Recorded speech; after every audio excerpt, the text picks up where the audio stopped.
पायल बचपन से ही माँ बाप के साए के बिना बड़ी हुई।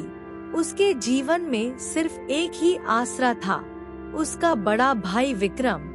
समय बीता, विक्रम की शादी की उम्र हो गई थी। उसकी दादी ने रीमा नाम की लड़की विक्रम की शादी करा दी, जो उसकी दादी के पड़ोस के गांव की थी। रीमा स्वभाव की अच्छी थी। शादी के बाद भाभी रीमा घर आई तो पायल बहुत खुश हुई।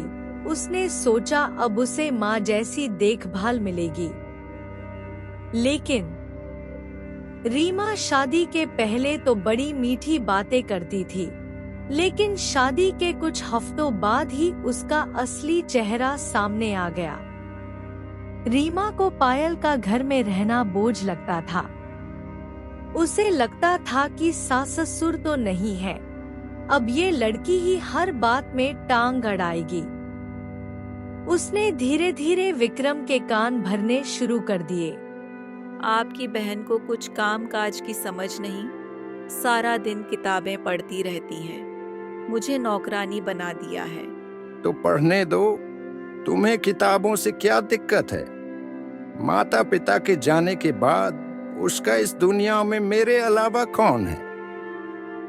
विक्रम, जो बहन से बेहद प्यार करता था, पहले तो चुप रहा, लेकिन धीरे धीरे रीमा की बातों का असर होने लगा।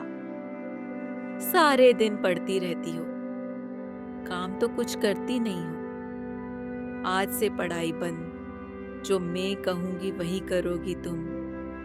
उसकी किताबें, उसका कमरा, यहाँ तक कि उसके स्कूल जाने तक पर रोक लगा दी।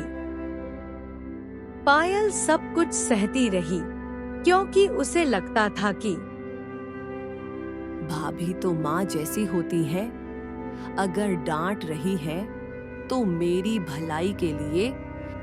वह रीमा से डरने लगी थी।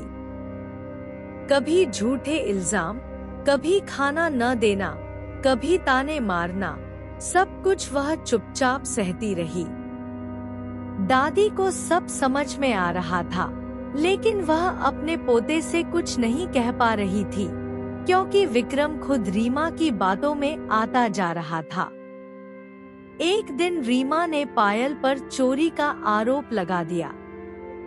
रीमा ने खुद अपने गहनों का एक डिब्बा छुपा दिया और पूरे घर में हंगामा मचा दिया। मेरे गहने चोरी हो गए हैं और इस घर में सिर्फ पायल ही है जो ये काम कर सकती और कोई दूसरा नहीं कर सकता है। विक्रम ने जब गुस्से में पायल को डांटा तो पायल के आंसू बह निकले। भैया, मैंने कुछ नहीं किया। आप चाहे तो मेरा सामान देख लीजिए। मैं ऐसा क्यों करूंगी? भाभी की गहने क्यों चुराऊंगी मैं? पायल एक कोने में जाके अपने माता पिता को याद करने लगी। माँ, आज आप होती तो शायद ऐसा ना होता। माँ, पिताजी, आप कहाँ हो?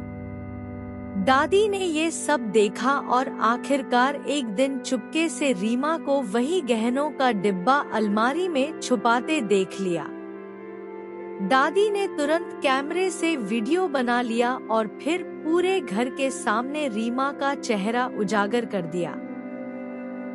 पायल तो इस घर की बेटी है और तूने इस मासूम बच्ची को बदनाम करने की कोशिश की। विक्रम को जैसे होश आया, उसे समझ आया कि उसने अपनी बहन के साथ कितना अन्याय किया है। रीमा थोड़ी सुधर गई, लेकिन पायल अब पहले जैसी मासूम नहीं रही।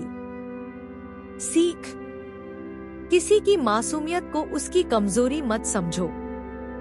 भाई बहन का रिश्ता विश्वास पर चलता है, शक पर नहीं। एक लड़की को पढ़ाई और आत्मनिर्भरता उसकी सबसे बड़ी ताकत देती है।